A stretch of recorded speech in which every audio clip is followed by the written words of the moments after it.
Kecelakaan terjadi di Tol Cipularang kilometer 92, mengakibatkan puluhan korban mengalami luka-luka dan korban meninggal dunia pada 11 November 2024.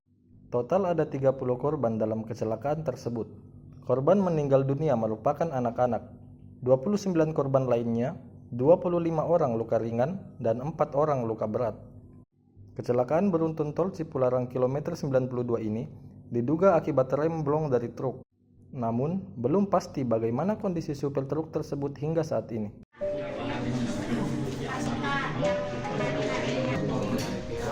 Medis di mana memang di sini ada berjumlah kurang lebih ini kami baru saja mendapatkan data dari pihak rumah sakit.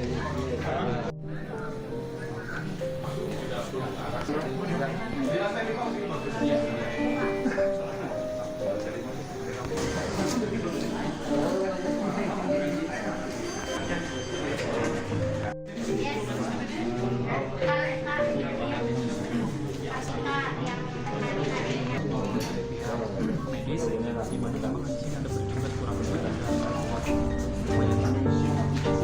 ini kami baru saja mendapatkan data. Download Tribun X sekarang, menghadirkan lokal menjadi Indonesia.